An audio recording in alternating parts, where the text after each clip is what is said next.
ಹಾಕ್ಕೊಂಡಿದ್ದೇವೆ. ಮುಖ್ಯವಾಗಿ ಕ್ಷೇತ್ರದ ಪಾರ್ಕಿಂಗ್ ವ್ಯವಸ್ಥೆಯನ್ನು ಸರಿ ಮಾಡುವಂಥದ್ದು. ಪಾರ್ಕಿಂಗ್ ವ್ಯವಸ್ಥೆಗೆ ನಾವು ಈಗಾಗಲೇ ಶ್ರೀನಿಕೇತನ ವಸತಿಗೃಹದ ಪಕ್ಕದ ನಿವೇಶನ ಮತ್ತು ಕುಮಾರಕೃಪಾ ಕಟ್ಟಡ ಇದ್ದಂತಹ ಈಗಾಗಲೇ ತೆರವುಗೊಳಿಸಲಾದಂತಹ ಕುಮಾರಕೃಪಾ ಕಟ್ಟಡ ಇದ್ದಂಥ ನಿವೇಶನ ಮತ್ತು KSRTC ಬಸ್ ಸ್ಟ್ಯಾಂಡ್ ಮುಂಭಾಗದಲ್ಲಿ ಬಂಡಿಮಾಳ ಅಂತ ಹೇಳುವಂಥದ್ದು ನಮ್ಮ ದೇವಸ್ಥಾನದ ಜಾಗದಲ್ಲಿ ಪಾರ್ಕಿಂಗ್ ವ್ಯವಸ್ಥೆ ಮಾಡಲಿಕ್ಕೆ ಈಗ ಕಚ್ಚಾ ಅದು ರಸ್ತೆ ಇದೆ. ಅದನ್ನು ನಾವು ಇಂಟರ್ಲಾಕ್ ಮತ್ತು ಕಾಂಕ್ರೀಟ್ ಅಳವಡಿಸುವುದರ ಮೂಲಕ ಅಭಿವೃದ್ಧಿ ಮಾಡ್ತಾ ಇದ್ದೇವೆ. ಇನ್ನೊಂದು 2 ತಿಂಗಳೊಳಗಾಗಿ ಅಂದರೆ ಜಾತ್ರೆಗೆ ಮುಂಚಿತವಾಗಿ ಯೋಜನೆ ಪೂರ್ಣಗೊಳ್ಬೋದು ಅಂತೇಳಿ ನಾವು ಯೋಜನೆಯನ್ನು ಹಾಕ್ಕೊಂಡಿದ್ದೇವೆ. ಅದೇ ರೀತಿ ಈಗ ಗೋಶಾಲೆ ಕೂಡ ನಕ್ಷತ್ರವನ ಅಂತ ಹೇಳುವಲ್ಲಿ ಕುಮಾರಧಾರಾ ನದಿಯ ಸಮೀಪ ನಕ್ಷತ್ರವನ ನಮ್ಮ ಪದವಿ ಪೂರ್ವ ಕಾಲೇಜು ಸಮೀಪದಲ್ಲಿ 1.5 ಎಕರೆ ಜಾಗದಲ್ಲಿ ಸುಸಜ್ಜಿತವಾದ ಗೋಶಾಲೆ ನಿರ್ಮಾಣ ಆಗಲಿಕ್ಕಿದೆ. ನಂತರ ಒಂದಷ್ಟು ರಸ್ತೆಗಳು ಕಾಮಗಾರಿ ಅಪೂರ್ಣಗೊಂಡಂಥ ರಸ್ತೆಗಳು, ಉದಾಹರಣೆಗೆ ಆದಿಸುಬ್ರಹ್ಮಣ್ಯ ಕಡೆ ಹೋಗುವಂಥ ರಸ್ತೆ ಒಂದಷ್ಟು ಭೂಸ್ವಾಧೀನ ಪ್ರಕರಣಗಳು ನ್ಯಾಯಾಲಯದಲ್ಲಿದ್ದ ಕಾರಣ ವಿಳಂಬ ಆಗಿ ಅದು ಸ್ಥಗಿತಗೊಂಡಿತ್ತು. ಈಗಾಗಲೇ ನಾವು ಆ ಪ್ರದೇಶಗಳಲ್ಲಿ ಏನು ಭೂಸ್ವಾಧೀನ ಮಾಡಬೇಕು ಅಂತ ಯೋಜನೆ ಮಾಡಿಕೊಂಡಿದ್ದೇವೋ ಅದು ಇನ್ನೂ ಕೂಡ ನಮಗೆ ಆಗಿಲ್ಲ, ಯಾಕಂದರೆ ನ್ಯಾಯಾಲಯದಲ್ಲಿ ತಡೆಯಾಜ್ಞೆ ಇದೆ. ಸೊ ನಾವು ಈಗಾಗಲೇ ನಮಗೆ ಲಭ್ಯವಿರೋ ಸ್ಥಳದಲ್ಲಿ ಆ ರಸ್ತೆಯನ್ನು ಅಭಿವೃದ್ಧಿಪಡಿಸ್ತೇವೆ, ತಕ್ಷಣವೇ ಅಭಿವೃದ್ಧಿಪಡಿಸಲಿಕ್ಕೆ ಯೋಜನೆ ಹಾಕ್ಕೊಂಡಿದ್ದೇವೆ. ಅದೇ ರೀತಿ ಸುಬ್ರಹ್ಮಣ್ಯ ಸವಾರಿ ಮಂಟಪದಿಂದ ದೇವರಗದ್ದೆಗೆ ಹೋಗುವಂಥ ರಸ್ತೆಯಲ್ಲಿ ಕೂಡ ಒಂದಷ್ಟು ಭೂ ಸ್ವಾಧೀನ ಪ್ರಕ್ರಿಯೆಗಳ ವಿಳಂಬದಿಂದಾಗಿ ರಸ್ತೆ ಅಭಿವೃದ್ಧಿ ಪೂರ್ಣಗೊಂಡಿರಲಿಲ್ಲ. ಅದನ್ನು ಕೂಡ ನಾವೀಗ ಈಗಾಗಲೇ ಲಭ್ಯವಿರುವಂಥ ಜಾಗವನ್ನು ರಸ್ತೆ ಅಭಿವೃದ್ಧಿ ಮಾಡ್ತಾಯಿದ್ದೇವೆ. ಮತ್ತು ದೇವರಗದ್ದೆ ಸುಬ್ರಹ್ಮಣ್ಯ ದೇವರಗದ್ದೆಗೆ ಕೊರಗಜ್ಜನಗುಡಿ ಮುಂತಾದ ಕಡೆ ಹೋಗುವಂಥ ರಸ್ತೆ ದೇವಸ್ಥಾನದ ವತಿಯಿಂದಲೇ ಹಿಂದೆ ಅಭಿವೃದ್ಧಿ ಆಗಿತ್ತು. ಅದರಲ್ಲಿ ಕೂಡ ಒಂದಷ್ಟು ಕಾಮಗಾರಿಗಳು ಅಪೂರ್ಣಗೊಂಡಿದ್ದವು, ಅದನ್ನು ಕೂಡ ಪೂರ್ಣಗೊಳಿಸಲಿಕ್ಕೆ ಯೋಜನೆ ಹಾಕ್ಕೊಂಡಿದ್ದೇವೆ. ನಂತರ ಕುಮಾರಧಾರಾ ನದಿ ಸ್ನಾನಘಟ್ಟದಲ್ಲಿ ಈಗಾಗಲೇ ನಮಗೆ ಅದರ ಬಗ್ಗೆ ನಾನು ನಿನ್ನೆ ನಮ್ಮ ಮಾಸ್ಟರ್ ಪ್ಲ್ಯಾನ್ ಸಮಿತಿಯ ಸಭೆಯಲ್ಲಿ ಕೂಡ ಚರ್ಚೆಗಳಾಗಿದೆ. ನಾವು ಭಕ್ತರಿಗೆ ಸ್ನಾನಕ್ಕೆ ತೀರ್ಥ ಸ್ನಾನ ಮಾಡಲಿಕ್ಕೆ ನದಿಯನ್ನು ಇಳಿಬೇಕಾದಂಥ ಸಂದರ್ಭದಲ್ಲಿ ಒಂದಷ್ಟು ಅಪಾಯಗಳಿರುವುದರಿಂದ ಅದಕ್ಕೆ ಒಂದು ತಡೆಬೇಲಿಯನ್ನು ಹಾಕುವಂಥ ಯೋಜನೆಯನ್ನು ಕೂಡ ನಾವು ಕೈಗೊತ್ತಿಕೊಂಡಿದ್ದೇವೆ. ಒಂದು 200 ಮೀಟರ್ನಷ್ಟು ದೂರಕ್ಕೆ ತಡೆಬೇಲಿಯನ್ನು ಹಾಕ್ತೇವೆ. ಅಂದರೆ ನದಿಯ ನೀರು ಅಪಾಯಕಾರಿ ಮಟ್ಟವನ್ನು ದಾಟಿ ಭಕ್ತರು ಅದಕ್ಕೆ ಇಳಿಯದಂತೆ ಮಾಡಲಿರುವಂಥ ವ್ಯವಸ್ಥೆಯನ್ನು ಕೂಡ ನಾವು ಮಾಡ್ತಾಯಿದ್ದೇವೆ. ಅಲ್ಲಿ ಒಂದಷ್ಟು ವಿದ್ಯುತ್ ದೀಪಗಳ ವ್ಯವಸ್ಥೆ, ಲಗೇಜ್ ರೂಮಿನ ವ್ಯವಸ್ಥೆ ಈಗಾಗಲೇ ಇದೆ, ಅದನ್ನು ಇನ್ನಷ್ಟು ಅಭಿವೃದ್ಧಿಪಡಿಸಬೇಕಾಗಿದೆ, ಅದನ್ನು ಕೂಡ ಯೋಜನೆ ಹಾಕ್ಕೊಂಡಿದ್ದೇವೆ. ನಂತರ ಸರ್ಪ ಸಂಸ್ಕಾರ ಭೋಜನ ಶಾಲೆಯಲ್ಲಿ ಈಗಾಗಲೇ ಭಕ್ತರು ನೆಲದಲ್ಲಿ ಕುಳಿತು ಊಟ ಮಾಡುವಂಥ ವ್ಯವಸ್ಥೆ ಇದೆ. ಅದನ್ನು ಇನ್ನಷ್ಟು ಉನ್ನತ ಮಟ್ಟಕ್ಕೆ ಏರಿಸಲಿಕ್ಕೋಸ್ಕರ ನಾವು ಅಲ್ಲಿ ಕೂಡ ಟೇಬಲ್ ಮತ್ತು ಚೇರ್ನ ವ್ಯವಸ್ಥೆಯನ್ನು ಮಾಡುವಂಥ ಯೋಜನೆಯನ್ನು ಹಾಕ್ಕೊಂಡಿದ್ದೇವೆ. ಸರ್ಪ ಸಂಸ್ಕಾರ ಯಾಗಶಾಲೆ ಕೂಡ ಒಂದಷ್ಟು ಜನರಿಗೆ ಬಂದಂಥ ಭಕ್ತರಿಗೆ ಅಲ್ಲಿ ತಂಗಲಿಕ್ಕೆ ವಿಶ್ರಾಂತಿ ಪಡ್ಕೊಳ್ಳಿಕ್ಕೆ ಅಥವಾ ವೇಟಿಂಗ್ ಇರುವಂಥ ಸಂದರ್ಭದಲ್ಲಿ ಒಂದಷ್ಟು ಕಷ್ಟಗಳಾಗ್ತಿತ್ತು. ಅಲ್ಲಿ ಕೂಡ ಒಂದಷ್ಟು ಶೀಟ್ಗಳನ್ನು ಅಳವಡಿಸಿ ಭಕ್ತರಿಗೆ ಕುಳಿತುಕೊಳ್ಳಲಿಕ್ಕೆ ವ್ಯವಸ್ಥೆಯನ್ನು ಮಾಡ್ತಾಯಿದ್ದೇವೆ. ನಂತರ ಇನ್ನು ಮಾಸ್ಟರ್ ಪ್ಲ್ಯಾನ್ ಯೋಜನೆಯಲ್ಲಿ ಒಂದಷ್ಟು ದೊಡ್ಡ ಮಟ್ಟದ ಬಹುಶಃ ಈಗಾಗಲೇ ನಾವೀಗ 3 ಸಭೆಗಳನ್ನು ನಡೆಸಿವೆ. ನಮ್ಮ ಸಮಿತಿ ಬಂದು 4 ತಿಂಗಳಾಗುವಾಗಲೇ 3 ಸಭೆಗಳನ್ನು ನಮ್ಮ ಸಚಿವರು ಅಧ್ಯಕ್ಷತೆಯಲ್ಲಿ ನಡೆಸಿದ್ದಾರೆ. ನಿನ್ನೆ ಕೂಡ ಒಂದು ಸಭೆ ನಡೆದಿತ್ತು. ಆ ಸಭೆಯಲ್ಲಿ ಈಗಾಗಲೇ ನಾವು ಕಳೆದ 30ನೇ ಸಭೆಯಲ್ಲಿ ಹಾಕ್ಕೊಂಡಂಥ ಯೋಜನೆಗಳ ಬಗ್ಗೆ ಮತ್ತಷ್ಟು ಮಾಹಿತಿಗಳನ್ನು ಪಡ್ಕೊಂಡ್ರು. ಸುತ್ತುಪೌಳಿ ದೇವಸ್ಥಾನದ ಸುತ್ತುಪೌಳಿ ಭಾಳಷ್ಟು ದೊಡ್ಡ ಮಹತ್ತರವಾದಂಥ ಕೆಲಸ ಇದು. ಬಹುಶಃ ಕಳೆದ 7-8 ವರ್ಷಗಳಿಂದ ಈ ಬಗ್ಗೆ ಚಿಂತನೆಗಳು ನಡೆದಿದ್ದರೂ ಕೂಡ ಕಾಮಗಾರಿಗಳನ್ನು ಪ್ರಾರಂಭಿಸಲಿಕ್ಕೆ ಆಗಿರಲಿಲ್ಲ. ಈ ಒಂದು ಕಾಮಗಾರಿಯನ್ನು ಪ್ರಾರಂಭಿಸಲಿಕ್ಕೆ ನಾವು ಈಗಾಗಲೇ ಚಾಲನೆಯನ್ನು ಕೊಟ್ಟಿದ್ದೇವೆ. ಈಗಾಗಲೇ ಅದರ ಯೋಜನೆ ಮತ್ತು ಅಂದಾಜು ಪಟ್ಟಿ ಮತ್ತು ಅದರ ನಿರ್ಮಾಣ, ಅದರ ಒಂದು ಯಾವ ರೀತಿ ನಿರ್ಮಾಣ ಮಾಡಬೇಕು ಪಾರಂಪರಿಕ ಶೈಲಿಯಲ್ಲಿ ಅಂತ ಹೇಳುವಂಥ ವಿಚಾರದಲ್ಲಿ ಈಗಾಗಲೇ ಲೋಕೋಪಯೋಗಿ ಇಲಾಖೆಯವರು ಈಗಾಗಲೇ ಯೋಜನೆಯನ್ನು ಸಿದ್ಧಪಡಿಸಿದ್ದಾರೆ. ಈ ಪೊಳಲಿ ದೇವಸ್ಥಾನದ ಮಾದರಿಯಲ್ಲಿ ಅಥವಾ ಕಾಪು ಮಾರಿಗುಡಿ ದೇವಸ್ಥಾನ ಇದನ್ನೆಲ್ಲ ನಾವು ಮಾದರಿಯನ್ನಾಗಿಟ್ಟುಕೊಂಡು ಇದರ ಬಗ್ಗೆ ಒಂದಷ್ಟು ವಿವರಗಳನ್ನು ಪಡ್ಕೊಂಡು ಕ್ಷೇತ್ರಕ್ಕೆ ಹೋಗಿ ಒಂದಷ್ಟು ಅದರ ಬಗ್ಗೆ ಮಾಹಿತಿಗಳನ್ನು ಪಡ್ಕೊಂಡು ನಾವು ಅದನ್ನು ಈಗ ಯೋಜನೆಗೆ ನಾವೀಗ ಪ್ರಾರಂಭ ಮಾಡುವುದರಿದ್ದೇವೆ. ಮೊನ್ನೆ ತಾನೇ ಅದರ ಬಗ್ಗೆ ಅಭಿವೃದ್ಧಿಪಡಿಸುವ ಬಗ್ಗೆ ಮತ್ತು ಹಳೆ ಸುತ್ತುಪೌಳಿಯನ್ನು ತೆರವುಗೊಳಿಸುವ ಸಂದರ್ಭದಲ್ಲಿ ನಾವು ಕೈಗೊಳ್ಳಬೇಕಾದ ನಿಯಮಗಳೇನಿರ್ಬೋದು ಅದರ ಬಗ್ಗೆ ಪ್ರಶ್ನಾ ಚಿಂತನೆಯನ್ನು ಕೂಡ ನಡೆಸಿದ್ದೇವೆ. ಪ್ರಶ್ನಾ ಚಿಂತನೆಯಲ್ಲಿ ದೈವಜ್ಞರು ನಮಗೆ ಭಾಳಷ್ಟು ಒಳ್ಳೆಯ ಒಂದು ನಮಗೆ ಉತ್ಸಾಹ ಬರುವ ಹಾಗೆ ನಮಗೆ ಪ್ರಶ್ನಾ ಚಿಂತನೆಯಲ್ಲಿ ಕಂಡು ಬಂದರೆ ಎಲ್ಲವೂ ಸುಗಮವಾಗಿ ಸುಲಲಿತವಾಗಿ ಯಶಸ್ವಿಯಾಗಿ ಸಾಗ್ತದೆ ಅಂತ ಹೇಳುವಂಥ ದೇವರ ಅನುಗ್ರಹ ಇದೆ ಅಂತ ಹೇಳುವಂಥ ವಿಚಾರ ಕೂಡ ನಮಗೆ ಪ್ರಶ್ನಾ ಚಿಂತನೆಯಲ್ಲಿ ಕಂಡು ಬಂದಿದೆ. ನಿನ್ನೆ ಮಾಸ್ಟರ್ ಪ್ಲ್ಯಾನ್ ಮೀಟಿಂಗಲ್ಲಿ ಕೂಡ ಆ ಬಗ್ಗೆ ಚರ್ಚೆಗಳಾಯಿತು. ಸುತ್ತುಪೌಳಿಯನ್ನು ತೆರವುಗೊಳಿಸುವ ಸಂದರ್ಭದಲ್ಲಿ ಅಲ್ಲಿ ಈಗಿರುವಂಥ ವ್ಯವಸ್ಥೆಗಳಿಗೆ ತಾತ್ಕಾಲಿಕ ವ್ಯವಸ್ಥೆಗಳನ್ನು ಮಾಡುವುದರ ಬಗ್ಗೆ ಎಲ್ಲ ನಿರ್ಣಯಗಳನ್ನು ಕೈಗೊಂಡಿದ್ದೇವೆ. ಶೀಘ್ರದಲ್ಲೇ ಸುತ್ತುಪೋಳಿಯ ಕಾಮಗಾರಿ ಇವತ್ತು ಕೂಡ ನಾವು ಅದರ ಬಗ್ಗೆ ಪ್ರಶ್ನಾಚಿಂತನೆಯಲ್ಲಿ ಕಂಡು ಬಂದಂತೆ ಒಂದಷ್ಟು ಪ್ರಾರಂಭಿಕ ಹಂತದಲ್ಲಿ ನಾವು ಕೈಗೊಳ್ಳಬೇಕಾದಂಥ ಏನಾದರೂ ಕೆಲಸ ಕಾರ್ಯಗಳ ಬಗ್ಗೆ ಸುಗಮವಾಗಿ ಸಾಗಲಿಕ್ಕೆ ದೇವರ ಅನುಗ್ರಹಕ್ಕೆ ಪ್ರಾರ್ಥನೆಗಳನ್ನು ಮಾಡಿದ್ದೇವೆ. ಆಮೇಲೆ ಇವತ್ತು ಪವಮಾನ ಹೋಮ ನೆರವೇರಿದೆ, ಪಂಚಾಮೃತ ಮಹಾಭಿಷೇಕ ನೆರವೇರಿದೆ.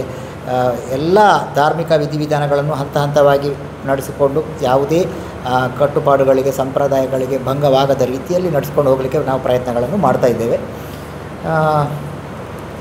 ಮತ್ತು ಇನ್ನೊಂದು ಸುಸಜ್ಜಿತವಾದ ಭೋಜನ ಶಾಲೆ ರಥಬೀದಿ. ಈ ಹಿಂದೆ ಒಂದಷ್ಟು ವರ್ಷಗಳ ಹಿಂದೆ ಯೋಜನೆ ಪ್ರಾರಂಭವಾದಂಥ ಹಂತದಲ್ಲಿ ಭೋಜನ ಶಾಲೆಯ ಒಂದು ಯೋಜನೆ ಬೇರೆ ನಿವೇಶನದಲ್ಲಿತ್ತು. ಅಂದರೆ ಆದಿಸುಬ್ರಹ್ಮಣ್ಯಕ್ಕೆ ಹೋಗುವಂಥ ರಸ್ತೆ ಈಗಿರುವಂಥ ಭೋಜನ ಶಾಲೆ ಹಿಂಭಾಗದ ಜಾಗದಲ್ಲಿ ಅಲ್ಲಿ ನಿರ್ಮಾಣ ಮಾಡುವಂಥ ಯೋಜನೆ ಆಗಿತ್ತು. ಆದರೆ ಅಲ್ಲಿ ಅವಕಾಶ ಲಭ್ಯ ಜಮೀನು ಒಂದಷ್ಟು ಕಡಿಮೆ ಇತ್ತು ಮತ್ತು ಇದ್ದಂಥ ಜಮೀನಿಗೆ ಸೇರಿದಂಥ ಪಕ್ಕದ ಖಾಸಗಿಯವರ ಜಮೀನನ್ನು ಭೂಸ್ವಾಧೀನ ಮಾಡುವಂಥ ಪ್ರಕ್ರಿಯೆಯಲ್ಲಿ ಒಂದಷ್ಟು ನ್ಯಾಯಾಲಯದಲ್ಲಿ ಪ್ರಕರಣಗಳು ಇರುವುದರಿಂದ ವಿಳಂಬ ಆಗ್ತಾಯಿತ್ತು. ಹಾಗಾಗಿ ನಾವು ಮತ್ತೆ ಇನ್ನು ಅಲ್ಲಿ ಲಭ್ಯ ಇರೋ ಜಮೀನಲ್ಲಿ ಕೂಡ ನಾವು ಏಕಕಾಲಕ್ಕೆ ಒಂದಷ್ಟು ಹೆಚ್ಚು 5,000 ಜನ ಕುಳಿತುಕೊಳ್ಳುವಷ್ಟು ದೊಡ್ಡದಾದಂಥ ಭೋಜನ ಶಾಲೆಯನ್ನು ಕಟ್ಟುವಂಥ ಅವಕಾಶ ನಮಗೆ ಕಡಿಮೆ ಇತ್ತು.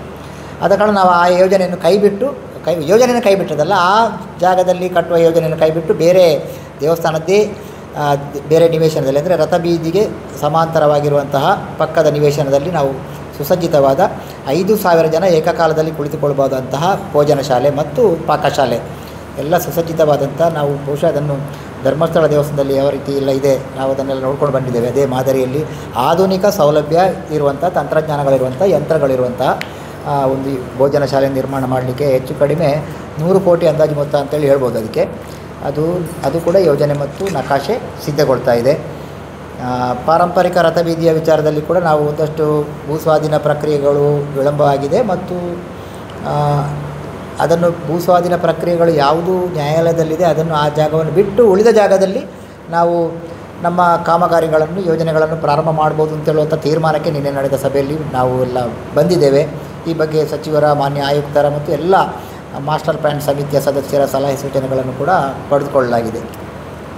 ಮತ್ತು ದೇವಸ್ಥಾನದ ಮುಂಭಾಗದಲ್ಲಿ ಅಂದರೆ ದರ್ಪಣ ತೀರ್ಥ ನದಿ ಹರಿವು, ನಾವು ದೇವಸ್ಥಾನದ ಮುಂಭಾಗ ಅಂತ ಹೇಳ್ಬೋದು. ಯಾಕಂದರೆ ನಾವು ಈಗಾಗಲೇ ಎಲ್ರಿಗೂ ತಿಳಿದಿರೋ ಪ್ರಕಾರ ನಾವು ದೇವಸ್ಥಾನವನ್ನು ಪ್ರವೇಶ ಮಾಡೋದು ನಮ್ಮ ಈಗಿರುವ ರಾಜಗೋಪುರ ಇರುವಂಥದ್ದು ದೇವಸ್ಥಾನದ ಹಿಂಭಾಗ, ಅದು ಪಶ್ಚಿಮ ದಿಕ್ಕಿನಲ್ಲಿ. ಪೂರ್ವ ಭಾಗದಿಂದ ಒಂದು ದೇವಸ್ಥಾನಕ್ಕೆ ಪ್ರವೇಶ ದ್ವಾರವನ್ನು ನಿರ್ಮಾಣ ಮಾಡಬೇಕು ಅಂತ ಹೇಳುವಂಥದ್ದು ಈ ಹಿಂದಿನಲ್ಲೂ ಕೂಡ ಅಭಿಪ್ರಾಯಗಳಿತ್ತು. ಆದಿಸುಬ್ರಹ್ಮಣ್ಯದಿಂದ ನೇರವಾಗಿ ದೇವಸ್ಥಾನದ ಪೂರ್ವ ಭಾಗದಲ್ಲಿರುವಂಥ ದರ್ಪಣ ತೀರ್ಥ ನದಿಯ ಮುಖಾಂತರ ದೇವಸ್ಥಾನಕ್ಕೆ ಪ್ರವೇಶ ಮಾಡುವಂಥ ಒಂದು ಯೋಜನೆಯನ್ನು ಹಾಕ್ಕೊಂಡಿದ್ದೇವೆ. ಆ ಬಗ್ಗೆ ಒಂದಷ್ಟು ಮಾಹಿತಿಗಳನ್ನು ಪಡ್ಕೊಂಡು ಎಲ್ಲರ ಸಲಹೆ ಸೂಚನೆಗಳನ್ನು ಪಡ್ಕೊಂಡು ಒಂದಷ್ಟು ಮಾಹಿತಿಗಳನ್ನು ಕಲೆ ಹಾಕಿ ಅದನ್ನು ಪ್ರಾರಂಭ ಮಾಡಬೇಕು ಅಂತ ಉದ್ದೇಶ ಇಟ್ಕೊಂಡಿದ್ದೇವೆ. ಬೇರೆ ಏನಾದರೂ ಕೇಳಲಿಕ್ಕೆ ಇದ್ದರೆ ಕೇಳಿ. ಬೇರೆ ಯಾವುದ್ರ ಬಾಕಿ ಆಯಿತಾ? ಬಾಕಿ ಆಯಿತಾ ಯಾವುದು? ಹಾಂ, ಪೂರ್ವ ಭಾಗದಲ್ಲಿ ಒಂದು ಗೋಪುರ ಅದೇ ದೇವಳಕ್ಕೆ ಹೌದೌದು. ಅದನ್ನು ಈಗ ನಿನ್ನೆಯ ಮಾಸ್ಟರ್ ಪ್ಲ್ಯಾನ್ ಮೀಟಿಂಗಲ್ಲಿ ಸಹ ನಾವು ಅಜೆಂಡಲ್ಲಿ ತಗೊಂಡಿರಲಿಲ್ಲ, ಆದರೆ ಆ ಬಗ್ಗೆ ಚರ್ಚೆಗಳನ್ನು ಮಾಡಿದ್ದೇವೆ. ಮತ್ತು ಅದು ಅಷ್ಟೊಂದು ದೊಡ್ಡ ಕಷ್ಟದ ಕೆಲಸ ಏನಲ್ಲದು. ಅಲ್ಲಿ ಜಮೀನಿಗೆ ಸಂಬಂಧಪಟ್ಟಾಗೆ ಭೂಮಿ ಯಾವುದೇ ಸಮಸ್ಯೆಗಳಿಲ್ಲ. ನಾವು ಅದರಲ್ಲಿ ಒಂದಷ್ಟು ಯೋಜನೆ ಮತ್ತು ಅಂದಾಜು ಪಟ್ಟಿಯನ್ನು ಸಿದ್ಧಪಡಿಸಿದರೆ ಅದು ಸುಲಭವಾಗಿ ಮಾಡ್ಬೋದಂಥ ಕೆಲಸ. ಅದು ಅಷ್ಟೇನು ಕಷ್ಟಕರವಾದ ಕೆಲಸ ಅಲ್ಲದು. ತಡೆಗೋಡೆ ಮಾಡೋದು ದೊಡ್ಡ ಕಷ್ಟಕರವಾದ ಕೆಲಸ ಅಲ್ಲದು. ನಮಗೆ ಮುಖ್ಯವಾಗಿ ಅಭಿವೃದ್ಧಿಗೆ ಕೆಲವೊಂದು ಕಡೆ ಹಿನ್ನಡೆ ಆಗಿರುವುದು ಭೂಸ್ವಾಧೀನ ಪ್ರಕರಣಗಳಿಂದಾಗಿ, ಕೆಲವೊಂದು ನ್ಯಾಯಾಲಯದಲ್ಲಿರುವ ಪ್ರಕರಣಗಳಿಂದಾಗಿ ನಮಗೆ ಹಿನ್ನಡೆ ಆಗಿರುವಂಥದ್ದು. ನಮಗೆ ಅಂತಲ್ಲ, ಕಳೆದ 10 ವರ್ಷಗಳಿಂದ 15 ವರ್ಷಗಳಿಂದ ಗಮನಿಸ್ತಾ ಇದ್ದೇವೆ. ಈಗ ಅಭಿವೃದ್ಧಿ ಆದಂತಹ ರಸ್ತೆಗಳು ಸಹ ಕೆಲವೊಂದು ಕಡೆ ಅಪೂರ್ಣಗೊಂಡಿರೋದಲ್ಲ ಈ ಕಾರಣಗಳಿಂದಾಗಿ. ಅದನ್ನೆಲ್ಲ ನಾವು ಪ್ರಕರಣಗಳು ನ್ಯಾಯಾಲಯದಲ್ಲಿ ನಡೀತಾ ಇರ್ತದೆ, ಅಥವಾ ನಮ್ಮಿಂದ ಉನ್ನತ ಮಟ್ಟದ ಅದು ಸರ್ಕಾರದ ಮಟ್ಟದಲ್ಲಿರ್ಬೋದು ಅಥವಾ ಸಚಿವರ ಮಟ್ಟದ ಆಯುಕ್ತರ ಮಟ್ಟದಲ್ಲಿ ಅದೆಲ್ಲ ತೀರ್ಮಾನಗಳಾಗ್ಬೋದು ಅಂತ ನಂಬಿದ್ದೇವೆ. ನಾವು ಉಳಿದ ಏನು ಸಮಸ್ಯೆ ಇಲ್ಲದಂಥ ಪ್ರದೇಶಗಳಲ್ಲಿ ನಾವು ಅಭಿವೃದ್ಧಿ ಕಾಮಗಾರಿಗಳು ಸಾರ್ವಜನಿಕರು ಕೂಡ ಹೇಳ್ತಾ ಇದ್ದಾರೆ. ಏನು ಹೇಳಿದ್ರೆ ಸರ್, ಒಂದೇ ನಿಮಿಷ. ಹಲೋ ಹಾಂ ನಾನು ಇಲ್ಲಿ ಆಫೀಸ್ಗೆ ಒಂದು ಪ್ರಶ್ನೆ. ಹಾಂ, ಸ್ನಾನಘಟ್ಟದಲ್ಲಿ ತಡೆಬೇದು ಇದಕ್ಕೆ ಮುಂದೆ ಆಗಬೇಕಿತ್ತು. ಜನಗಳಿಗೆ ಏನಂದರೆ ಶವರ್ ಇದೆ, ಬಕೆಟ್ ಇದೆ, ಆ ನೀರು ಹುಯ್ಕೊಳ್ಳಿಕ್ಕೆ ಅವರಿಗೆ ತಯಾರಿಲ್ಲ. ಅವರು ಒಂದು ಗಳಿಗೆ ಮುಳುಗಿ ಬರಬೇಕಾದ್ರೆ ಸರ್ ಮುಂದಿನ ದಿನಗಳಲ್ಲಿ ಸರ್ವ ಋತುಗಳಲ್ಲಿ ಸಹ ಮಳೆಗಾಲದಲ್ಲಿ ಕೂಡ ಅಂದರೆ ವಿಪರೀತ ಫ್ಲಡ್ ರಸ್ತೆಗೆಲ್ಲ ಬರೋ ಸಂದರ್ಭದಲ್ಲಿ ಸಾಧ್ಯ ಇಲ್ಲ. ಈಗ ಆದರೆ ನೀರು ಸಾಮಾನ್ಯ ನಮಗೆ ಸಹ ಅದು 2-3 ಸ್ಟೆಪ್ ಅಲ್ಲಿ ಕೆಳಗೆ ತಡೆಬೇಲಿ ಹಾಕಿದ್ರೆ ಅದನ್ನು ಹಿಡ್ಕೊಂಡು ನಮಗೆ ಸಹ ಅದು ಗಮನಕ್ಕೆ ಬಂದಿದೆ. ಮತ್ತು ನಾವು ಇಲ್ಲೇ ಸ್ಥಳೀಯರೇ ಆದ ಕಾರಣ ನಮಗೆಲ್ಲ ಅದರ ಬಗ್ಗೆ ಅನುಭವ ಜ್ಞಾನ ಇದೆ ಸರ್. ಯಾಕೆಂತ ಹೇಳಿದರೆ ಜನರಿಗೆ ನೀವು ಬಕೆಟಲ್ಲಿ ಇಟ್ಟರೆ ಅದು ನದಿ ತೀರ್ಥ ಸ್ನಾನ ಮಾಡಿದಂಥ ಅನುಭವ ಅವರಿಗೊಂದು ಆ ಒಂದು ತೃಪ್ತಿ ಅವರಿಗೆ ಆಗೋದಿಲ್ಲ. ಅವರಿಗೆ ನದಿಗೆ ಇಳಿದು ಮುಳುಗಿದ್ರೇ ಅದಕ್ಕೆ ಒಂದು ತೃಪ್ತಿ ಇರುವಂಥದ್ದು. ಹೌದೌದು. ಅಂದರೆ ನಮ್ಮ ನದಿ ಕೂಡ ಕುಮಾರಧಾರ ನದಿ ಕೂಡ ಪುರಾತನ ಕಾಲದಿಂದಲೇ ಪುರಾಣಗಳಿಂದಲೇ ನಮಗೆ ಖ್ಯಾತಿ ಪಡೆದಿರೋದು. ಯಾಕೆ ಅದು ಸರ್ವ ರೋಗ ನಿವಾರಕವಾದಂಥ ಕುಮಾರಧಾರ ಅಂತ ಹೇಳುವಂಥದ್ದು, ಕುಷ್ಠರೋಗ ನಿವಾರಕವಾದಂಥ ಕುಮಾರಧಾರ ಅಂತ ಇರುವಂಥದ್ದು. ಅಲ್ಲಿ ಸ್ನಾನ ಮಾಡಿ ಉರುಳು ಸೇವೆ ಮಾಡಿ ಬಂದರೆ ಎಲ್ಲ ಚರ್ಮ ರೋಗಗಳು ವಾಸಿ ಆಗ್ತದೆ ನಮಗಿರುವಂಥ ಪ್ರತೀತಿ ನಂಬಿಕೆ. ಅದಕ್ಕೆ ಅದು ಎಲ್ರಿಗೂ ಸಹ ಅದು ಅನುಭವಕ್ಕೂ ಸಹ ಬಂದಿದೆ. ಅದು ಫಲ ಕೊಟ್ಟಿದೆ ಅದು ಹೆಚ್ಚಿನವರಿಗೆ. ಹೌದು ಇಲ್ಲ ಅದು ಕಂದಾಯ ಇಲಾಖೆಯವರು ಅಂದರೆ ಜಿಲ್ಲಾಧಿಕಾರಿಯವರು ಸೂಚನೆಯಂತೆ ಮಾನ್ಯ ಉಪಾಯುಕ್ತರು ಅಥವಾ ತಹಸೀಲ್ದಾರ್ ಅವರು ಆದೇಶ ಮಾಡಿರುವಂಥದ್ದು. ಆ ಆದೇಶವನ್ನು ಯಾವುದು ನಿಷೇಧ ಮಾಡಿ ಆದೇಶ ಮಾಡಿರುವಂಥದ್ದು. ಅದು ತೆರವು ಮಾಡಲಿಕ್ಕೆ ಕೂಡ ಅವ್ರದ್ದೇ ಆದೇಶ ಆಗಬೇಕು. ಆದರೆ ಅದಕ್ಕೆ ಸಂಬಂಧಪಟ್ಟಾಗೆ ಒಂದಷ್ಟು ಬೇರೆ ಬೇರೆ ಇಲಾಖೆಗಳ ಇದು ಏನು ಅಭಿಪ್ರಾಯಗಳು ಬೇಕು. ಗ್ರಾಮ ಪಂಚಾಯತ್ ಅಭಿಪ್ರಾಯ ಕೊಡಬೇಕು, ಪೊಲೀಸ್ ಇಲಾಖೆ ಅಭಿಪ್ರಾಯ ಕೊಡಬೇಕು. ನಾವು ದೇವಸ್ಥಾನ ನೋಡಿ ಇಲ್ಲೇ ಇದೆ ನೋಡಿ, ದೇವಸ್ಥಾನದಿಂದ ಈಗಾಗಲೇ ಪಂಚಾಯತಿಂದ ನಮಗೆ ಪತ್ರ ಬಂದಿದೆ, ಇಲ್ಲೇ ಇದೆ ನೋಡಿ. ಇದನ್ನೀಗ ನಾನು ಫಾರ್ವರ್ಡ್ ಮಾಡಬೇಕು. ಗ್ರಾಮ ಪಂಚಾಯತಿಂದ ಪತ್ರ ನಮಗೆ ಬಂದಿದೆ. ಇದನ್ನು ನಾವು ಇದಕ್ಕೆ ನಾವು ಕವರಿಂಗ್ ಲೆಟರ್ ನಾವು ಸಹ ಒಂದಿಟ್ಟು ನಾವು ಕೂಡ ಫಾರ್ವರ್ಡ್ ಮಾಡ್ತೇವೆ ಇಲ್ಲಿಂದ. ಎಲ್ಲ ಇಲಾಖೆಗಳು ಒಂದೇ ರೀತಿ ಅಭಿಪ್ರಾಯ ಕೊಟ್ಟರೆ ಆಗ್ತದೆ ಇದು. ಇಲ್ಲದ್ರೆ ಮತ್ತು ಇಲ್ಲಿ ಅಕಾಲಿಕ ಮಳೆಗಳಿರೋ ಕಾರಣ ಈಗ ಇವತ್ತು 2 ದಿನ ಮಳೆ ಬಿಟ್ಟು 3ನೇ ದಿನ ಜೋರು ಮಳೆ ಬಂದು ಮತ್ತೆ ಪ್ರವಾಹ ಬಂದರೆ ಅಧಿಕಾರಿಗಳು ಒಂದಷ್ಟು ಮುಂದೆ ಆಗ್ಬೋದಂಥ ಅನಾಹುತಗಳ ಬಗ್ಗೆ ಒಂದಷ್ಟು ನಿರೀಕ್ಷೆ ಚಿಂತನೆ ಮಾಡ್ತಾರಲ್ವ ಅವರು. ಏನಾದರೂ ಅನಾಹುತಗಳಾದರೆ ಜವಾಬ್ದಾರಿ ಆಗ್ತಾರೆ ಎಲ್ಲರೂ ಕೂಡ. ಈಗ ಪೊಲೀಸ್ ಈಗ ನಾವೇ ಅಲ್ಲಿ ಓಪನ್ ಮಾಡಿದ್ದ ಬರೆದು ನಾಳೆ ಯಾರಾದರೂ ಅದರಲ್ಲಿ ಪ್ರವಾಹದಿಂದಾಗಿ ಏನಾದರೂ ಅನಾಹುತ ಆದರೆ ನಾವು ಕೂಡ ಜವಾಬ್ದಾರರಾಗ್ತೇವೆ. ಆದ ಕಾರಣ ಆ ಬಗ್ಗೆ ಆಲೋಚನೆ ಮಾಡಿಕೊಂಡು ಮಾಡುತ್ತೆ. ಅದಕ್ಕೆಲ್ಲದಕ್ಕೂ ಪರಿಹಾರ ಏನು ಅಂತ ಹೇಳಿದರೆ ನಾವೀಗ ಅಲ್ಲಿ ತಡೆಬೇಲಿ ಏನಾದರೂ ನಿರ್ಮಾಣ ಮಾಡಿದರೆ ಪ್ರವಾಹ ಇಲ್ಲದ ಸಂದರ್ಭದಲ್ಲಿ ಇಂಥ ಸಂದರ್ಭದಲ್ಲಿ ಅದನ್ನು ನಿಷೇಧ ಮಾಡುವಂಥ ಅಗತ್ಯವೇ ಇರುವುದಿಲ್ಲ. ಹಾಗಾಗಿ ಸಾನಘಟ್ಟದ ಒಂದು ಸಮಗ್ರ ಅಭಿವೃದ್ಧಿಗೆ ಅದಕ್ಕೊಂದು ಸಪ್ರೇಟ್ ಮಾಸ್ಟರ್ ಪ್ಲ್ಯಾನ್ ಕೂಡ ಮಾಡ್ತೇವೆ. ಯಾಕಂದರೆ ಅಲ್ಲಿ ಈಗ ಇರುವಂಥ ವ್ಯವಸ್ಥೆಗಳನ್ನು ಅಪ್ಗ್ರೇಡ್ ಮಾಡಲಿಕ್ಕೆ. ಈ ಹಿಂದಿನಿಂದಲೂ ಕೂಡ ಈ ಮಳೆಗಾಲದಲ್ಲಿ ನಾವು ಸ್ಟಾಪ್ ಮಾಡಿ ಇದು ಮಾಡ್ತಾ ಇದ್ದೇವೆ ಯಾವಾಗಲೂ ಕೂಡ. ಆ ನಂತರ ಈಗ ಈ ವ್ಯವಸ್ಥೆ ಸರ್ವ ಋತುದಲ್ಲಿ ನಾವು ಈಗ ಯಾವ ರೀತಿಯಾಗಿ ಅದನ್ನು ಸ್ನಾನ ಮಾಡಲಿಕ್ಕೆ ಬೇಕಾದಂಥ ವ್ಯವಸ್ಥೆ ಅದಕ್ಕೆ ನೀವು ಈಗ ಉದಾಹರಣೆಗೆ ನೋಡಿ, ಆ ರಸ್ತೆ ಉದಾಹರಣೆಗೆ ಪಂಜಾಪುತ್ತೂರು ಹೋಗುವಂಥ ರಸ್ತೆ ಮಳೆಗಾಲದಲ್ಲಿ ಒಂದಷ್ಟು ತಡೆಗಳಾಗ್ತಿತ್ತು ಪ್ರವಾಹ ಬಂದ ಸರ್. ಅದಕ್ಕೀಗ ನಮ್ಮ ಕರ್ನಾಟಕ ಸರ್ಕಾರ 6.5 ಕೋಟಿ ಅನುದಾನ ಮಂಜೂರಾತಿ ಮಾಡಿ ಕಾಮಗಾರಿ ಕೂಡ ಪ್ರಾರಂಭ ಆಗಿದೆ. ಆ ರಸ್ತೆಯಲ್ಲಿ ಇನ್ನೂ ಸಮಸ್ಯೆ ಇಲ್ಲ. ಆದರೆ ಸ್ನಾನಘಟ್ಟವನ್ನು ಈಗ ಮಳೆಗಾಲದಲ್ಲಿ ಪ್ರವಾಹ ಬರುವಂಥದ್ದನ್ನು ಅದು ಈಗ ಇರುವಂಥ ರಸ್ತೆ ನಾವು ಆ ರಸ್ತೆಯ ಒಂದು ಮಟ್ಟವನ್ನೇ ಮೇಲಕ್ಕೇರಿಸಬೇಕಾಗ್ತದೆ. ಹಾಗೆ ಮಾಡಬೇಕಾದ್ರೆ ಯಾಕಂದರೆ ಸ್ನಾನಘಟ್ಟವನ್ನು ನಾವು ನದಿಯನ್ನು ಮೇಲಕ್ಕೇರಿಸಲಿಕ್ಕೆ ಆಗ್ತದೆ ಇಲ್ಲಲ್ಲ, ನದಿ ಅಲ್ಲೇ ಇರ್ತದೆ, ಪ್ರವಾಹ ಬಂದೇ ಬರ್ತದೆ. ಇದು ನನ್ನ ಪ್ರಕಾರ ಇದು ಅಷ್ಟೇನು ಸುಲಭವಾದಂಥ ವಿಚಾರ ಅಲ್ಲ. ಅದು ನದಿಯ ಪ್ರವಾಹ ಮಳೆಗಾಲದಲ್ಲಿ ನೀರು ಪ್ರಕೃತಿ ಏನು ನಮ್ಮನ್ನು ಕೇಳಿ ಅದು ಬರೋದಿಲ್ಲಲ್ಲ, ಅದು ಮಳೆ ಜಾಸ್ತಿ ಬಂದರೆ ನೀರು ಬರ್ತದೆ. ಅದನ್ನು ತಡಿಲಿಕ್ಕೆ ಹೇಗೆ ಆಗ್ತದೆ ನಮಗೆ? ಅಲ್ಲ, ರಸ್ತೆಗೆ ನೀರು ಬಂದೇ ಬರ್ತದೆ. ನಾವು ಒಂದಷ್ಟು ರಕ್ಷಣಾ ಕ್ರಮಗಳನ್ನು ಕೈಗೊಳ್ಬೋದು. ಈಗ ರಕ್ಷಣಾ ಕ್ರಮಗಳನ್ನು ಕೈಗೊಳ್ತೀವಿ. ಈಗ ಹೋಗಲೇ ತಡೆಬೇಲಿ ಇರ್ಬೋದು, ಅಂಥ ಕ್ರಮಗಳನ್ನು ನಾವು ಕೈಗೊಳ್ಬೋದೇನೋ. ಅಲ್ಲಿ ನಾವು ಅಭಿವೃದ್ಧಿಗಳನ್ನು ಮಾಡ್ತೇವೆ. ಅಲ್ಲಿ ಇರುವಂಥ ಲಗೇಜ್ ರೂಮ್ ಇರ್ಬೋದು, ಬಟ್ಟೆ ಬದಲಾಯಿಸುವ ಕೊಠಡಿ ಇರ್ಬೋದು, ಶೌಚಾಲಯಗಳಿರ್ಬೋದು, ಇದೆಲ್ಲ ನಾವು ಮಾಡ್ತೇವೆ. ಅಲ್ಲಿ ಮಾಡಲಿಕ್ಕೆ ನಿನ್ನೆಯ ಮಾಸ್ಟರ್ ಪ್ಲ್ಯಾನ್ ಸಭೆಯಲ್ಲಿ ಕೂಡ ನಮಗೆ ಜಿಲ್ಲಾಧಿಕಾರಿಯವರು, ನಮ್ಮ ಮಾನ್ಯ ಆಯುಕ್ತರು, ಸಚಿವರೆಲ್ಲ ಸೂಚನೆಯನ್ನು ಕೊಟ್ಟಿದ್ದಾರೆ. ಅದರ ಬಗ್ಗೆ ನೀವು ಕ್ರಮ ಕೈಗೊಳ್ಳುತ್ತೇವೆ ಹೇಳಿದ್ದಾರೆ. ಆದರೆ ರಕ್ಷಣಾ ಕ್ರಮಗಳಿಗೆ ನಾವು ಒತ್ತು ಕೊಡ್ತೇವೆ ವಿನಃ ನದಿಯಲ್ಲಿ ನೀರು ಪ್ರವಾಹ ಬರುವಂಥನ್ನು ತಡಿಲಿಕ್ಕೆ ಸದ್ಯಕ್ಕೆ ವ್ಯವಸ್ಥೆಗಳು ಅಲ್ಲಿ ಕಾಣ್ತಾ ಇಲ್ಲ ನಮಗೆ.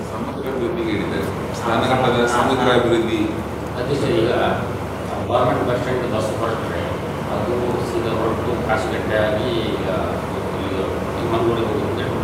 ಅದು ಕೆಳಗಡೆ ರೋಡಲ್ಲಿ ಈಗ ಮುಳುಗಡೆ ಮಾಡಬೇಕು ಅನ್ನೋದು ಬೇಡಿಕೆ ಜನ. ಈ ಕಾಸುಗಟ್ಟೆ ಸರ್ಕಲ್ ಬದಿಯಲ್ಲಿ ಬಸ್ ನಿಲುಗಡೆ ಬಸ್ ಸ್ಟಾಪ್ ಮಾಡಬೇಕು ಅಂತೇಳಿ ಬಸ್ ನಿಲ್ಲುವುದಿಲ್ಲ, ನಿಲ್ಲಿಸುವುದಿಲ್ಲ. ಈ ಬಗ್ಗೆ ನಾವು KSRTC ಅವರಿಗೆ ನಾವು ಅದರ ಬಗ್ಗೆ ನಾವು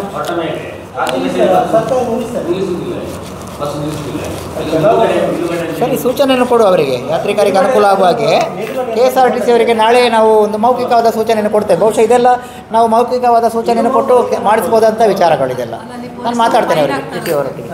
ಅಲ್ಲಿ ಕಾಶಿಕಟ್ಟೆ ಹತ್ರ ನಿಲ್ಲಿಸಿದ್ರೆ ಪೊಲೀಸ್ನವರು ಫೈನ್ ಹಾಕ್ತಾರೆ ಅಂತ ಮೊನ್ನೆ ಒಂದು ಬಸ್ಸಿನ ಈ ಬಸ್ ಸ್ಟ್ಯಾಂಡ್ ಹೋಟೆಲ್ ಅಂತ ಇಲ್ಲಿಯೂ ಇಲ್ಲದಿದ್ರೆ ಜನಗಳಿಗೆ ಈ ಮೇಲ್ ಬಸ್ ಸ್ಟ್ಯಾಂಡ್ ಅಲ್ಲಿ ರಸೀದಿ ಇಲ್ಲ ಅಂದ್ರೆ ಕಡಿಮೆ ಬಸ್ ಸ್ಟ್ಯಾಂಡ್ ಇದನ್ನು ನಾವು ಅವರೊಟ್ಟಿಗೆ ಮೌಖಿಕವಾಗಿ ನಾನು ಮಾತಾಡ್ತೇನೆ, ಸ್ಪಂದಿಸ್ಬೋದು ಅವರು ಆ ಬಗ್ಗೆ.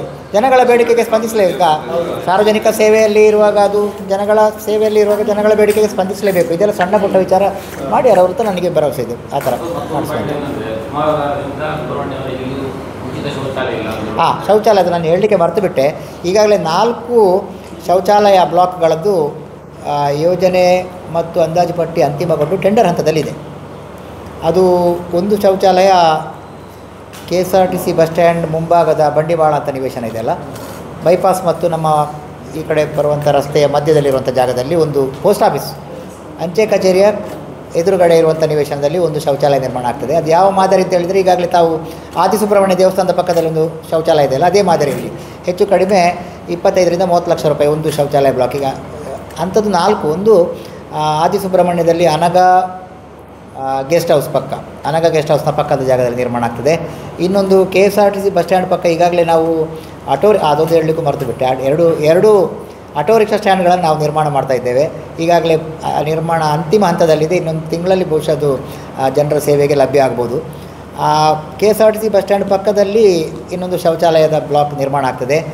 ಮತ್ತು ಇನ್ನೊಂದು ಬ್ಲಾಕ್ ಈಗಾಗಲೇ ರಥಬೀದಿಯಲ್ಲಿ ನಾವೇನು ಒಂದು ಸಭಾಂಗಣವನ್ನು ನಿರ್ಮಾಣ ಮಾಡಿದ್ದೇವೆ, ಅದರ ಪಕ್ಕದಲ್ಲಿ ಇನ್ನೊಂದು ಬ್ಲಾಕ್ ನಿರ್ಮಾಣ. ಹಾಗೆ 4 ಶೌಚಾಲಯ ಬ್ಲಾಕ್ ನಿರ್ಮಾಣ ಆಗ್ತದೆ. ಮತ್ತು ಕುಮಾರಧಾರದಿಂದ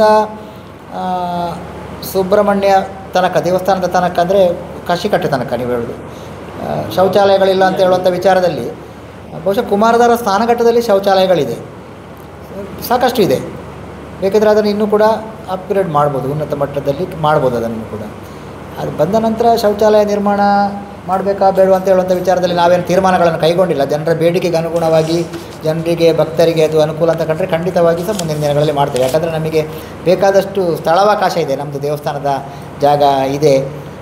ವಲ್ಲೀಶ ಸಭಾಂಗಣ ಇರ್ಬೋದು, ಅದರ ಪಕ್ಕದಲ್ಲಿ ನಕ್ಷತ್ರವನ ಇರ್ಬೋದು, ಅಥವಾ ಅದರ ನಂತರ ಬರುವಂಥದ್ದು ಇಲ್ಲಿ ಬೀಲದ್ವಾರದ ಪಕ್ಕದಲ್ಲೆಲ್ಲ ನಮ್ಮ ದೇವಸ್ಥಾನದ ಬೇಕಾದಷ್ಟು ಜಮೀನಿದೆ, ನಿರ್ಮಾಣ ಮಾಡೋದಕ್ಕೆ ಅವಕಾಶ ಇದೆ. ಜನರ ನಿಮ್ಮೆಲ್ಲರ ಸಲಹೆ ಸೂಚನೆಗಳನ್ನು ಪಡ್ಕೊಂಡು ಬೇಡಿಕೆಗಳಿಗೆ ಅನುಗುಣವಾಗಿ ನಾವು ಅದನ್ನು ನಿರ್ಮಾಣ ಮಾಡ್ತೇವೆ. ಸೇವಾ ಕೌಂಟರ್ ಬಗ್ಗೆ ಕೂಡ ನಮಗೆ ಭಾಳಷ್ಟು ದೂರುಗಳು ಆಗಾಗ ಬರ್ತಾ ಇರ್ತದೆ. ಯಾಕಂದರೆ ವಿಪರೀತ ಜನಸಂದಣಿ ಇರುವಂಥ ದಿನಗಳಲ್ಲಿ ಸೇವಾ ಕೌಂಟರ್ಗಳಲ್ಲಿ ಒಂದಷ್ಟು ವಿಳಂಬ ಆಗ್ತಂಥ ವಿಚಾರ. ಈ ಬಗ್ಗೆ ಕೂಡ ನಾವು ನಮ್ಮ ಸಭೆಗಳಲ್ಲಿ ಚರ್ಚೆ ಮಾಡಿದ್ದೇವೆ. ಈಗ ಲಾಡು ಮತ್ತು ಪ್ರಸಾದ ಕೊಡುವಂಥ ಕೌಂಟ್ರಲ್ಲಿ ಅಲ್ಲೇ ಅದಕ್ಕೆ ಟಿಕೆಟ್ ಕೊಡುವಂಥ ವ್ಯವಸ್ಥೆ, ರಶೀದಿ ಕೊಡುವಂಥ ವ್ಯವಸ್ಥೆ ಕೂಡ ಅಲ್ಲೇ ಮಾಡ್ತೇವೆ. ಅಂದರೆ ಹಳೆಯ ಧರ್ಮ ಸಮ್ಮೇಳನ ಮಂಟಪ ಈಗಾಗಲೇ ಲಾಡು ಕೌಂಟ್ರ್ ಇದೆ ಅಲ್ಲಿ, ಲಾಡು ಪ್ರಸಾದ ಕೌಂಟರ್. ಮತ್ತು ಇನ್ನೊಂದಷ್ಟು ಆಟೋಮೆಟಿಕ್ ಮಿಷನ್ಸನ್ನು ನಾವು ಅಳವಡಿಸ್ತೇವೆ. ಈಗಾಗಲೇ ನಮಗೆ 1-2 ಬ್ಯಾಂಕಿನವರು ನಮಗೆ ಕೊಡುಗೆ ರೂಪದಲ್ಲಿ ಕೊಡ್ತೇವೆ ಅಂತ ಹೇಳಿದ್ದಾರೆ. ಈ ನಾವು ನಮ್ಮ ಆಶ್ಲೇಷ ವಸತಿಗೃಹದ ಬಳಿಯಿಂದ ದೇವಸ್ಥಾನದ ತನಕ ಒಂದು 4 ಕಡೆಗಳಲ್ಲಿ ಆಟೋಮೆಟಿಕ್ ಮಿಷನ್ಗಳನ್ನು, ಅಂದರೆ ಸೇವೆಗಳ ಲಿಸ್ಟನ್ನು ನಾವೇ ನಮ್ಮ ಮೊಬೈಲ್ ಮುಖಾಂತರ, ಗೂಗಲ್ ಪೇ, ಫೋನ್ಪೇ ಮುಖಾಂತರ ಪೇ ಮಾಡಿ ರಶೀದಿ ಪಡ್ಕೊಳ್ಳುವಂಥ ಸೌಲಭ್ಯವನ್ನು ಕೂಡ ನಾವು ಮಾಡ್ತಾ ಇದ್ದೇವೆ. ಅದು ಮುಂದಿನ 1-2 ತಿಂಗಳಲ್ಲಿ ಅದು ಅನುಷ್ಠಾನಕ್ಕೆ ಬರುತ್ತೆ. ಹಾಂ, ಈಗಾಗಲೇ ಬೀದಿ ಬದಿ ವ್ಯಾಪಾರಿಗಳಿಗೆ ಒಂದಷ್ಟು ಪುನರ್ವಸತಿ ಕಲ್ಪಿಸಬೇಕು ಅಂತ ಹೇಳುವಂಥ ವಿಚಾರದಲ್ಲಿ ಬೀದಿ ಬದಿ ವ್ಯಾಪಾರಿಗಳು ಒಂದು ಸುಬ್ರಹ್ಮಣ್ಯದಲ್ಲಿ ಏನು 1 ವರ್ಷದ ಹಿಂದೆ ತೆರವುಗೊಳಿಸಲಾಗಿತ್ತು, ಅವರೆಲ್ಲ ಭಾಳಷ್ಟು ನಮಗೆ ಬಂದು ಮನವಿಗಳನ್ನು ಕೊಟ್ಟಿದ್ದಾರೆ. ಇವೆಲ್ಲ ವಿಚಾರಗಳನ್ನು ನಾವು ಪರಿಗಣಿಸಿದ್ದೇವೆ. ಆದರೆ ಒಂದಷ್ಟು ಕಾನೂನು ಕಾಯ್ದೆಗಳು, ನಾವು ಅನುಸರಿಸಬೇಕಾದಂಥ ನಿಯಮಗಳು, ಇದಕ್ಕೆ ನಾವು ಒಂದಷ್ಟು ಅನುಮತಿಗಳನ್ನು ಪಡ್ಕೊಳ್ಬೇಕಾಗ್ತದೆ. ಮಾನ್ಯ ಸಚಿವರಿಂದಿರ್ಬೋದು ಅಥವಾ ಆಯುಕ್ತರಿಂದಿರ್ಬೋದು. ಮುಂದಿನ ದಿನಗಳಲ್ಲಿ ಬೀದಿ ಬದಿ ವ್ಯಾಪಾರದಿಂದ ಸಾರ್ವಜನಿಕರಿಗೆ ಮತ್ತು ನಮ್ಮ ಅಭಿವೃದ್ಧಿ ಕಾಮಗಾರಿಗಳಿಗೆ ತೊಂದರೆ ಆಗದಂಥ ರೀತಿಯಲ್ಲಿ ನಾವು ಅದನ್ನು ಮಾಡಬೇಕಾಗ್ತದೆ. ಈ ಬಗ್ಗೆ ನಾವು ಈಗಾಗಲೇ ಮಾತುಕತೆ ಮಾಡ್ತಾ ಇದ್ದೇವೆ. ಮತ್ತು ನಮ್ಮ ಸರ್ಕಾರದ ಮಟ್ಟದಲ್ಲಿ ಅಥವಾ ನಮ್ಮ ಜನಪ್ರತಿನಿಧಿಗಳ ಮಟ್ಟದಲ್ಲಿ ಇರ್ಬೋದು, ಗ್ರಾಮ ಪಂಚಾಯತ್ ಇರ್ಬೋದು, ಪೊಲೀಸ್ ಇಲಾಖೆ ಇರ್ಬೋದು, ದೇವಸ್ಥಾನದ ಆಡಳಿತ ಮಂಡಳಿ ಮತ್ತು ಅಧಿಕಾರಿಗಳಿರ್ಬೋದು, ಎಲ್ಲರಲ್ಲಿ ಚರ್ಚೆಗಳನ್ನು ಮಾಡಿ ಈ ಬಗ್ಗೆ ಅವರಿಗೆ ಸೌಲಭ್ಯಗಳನ್ನು ಕಲ್ಪಿಸಿಕೊಡಬೇಕು ಅಂತ ಹೇಳುವಂಥ ಒಂದು ಉದ್ದೇಶ ನಮ್ಮಲ್ಲಿದೆ. ಆದರೆ ಎಲ್ಲರನ್ನೂ ಕೂಡ ಗಣನೆಗೆ ತಗೊಂಡು ಎಲ್ಲರಲ್ಲಿ ಸಹ ಸಮಾಲೋಚನೆ ಮಾಡಿ ಪೂರಕವಾಗಿ ಅವರಿಗೆ ಸ್ಪಂದಿಸ್ತೇವೆ ಅಂತ ಹೇಳುವಂಥ ವಿಶ್ವಾಸ ನಮಗಿದೆ.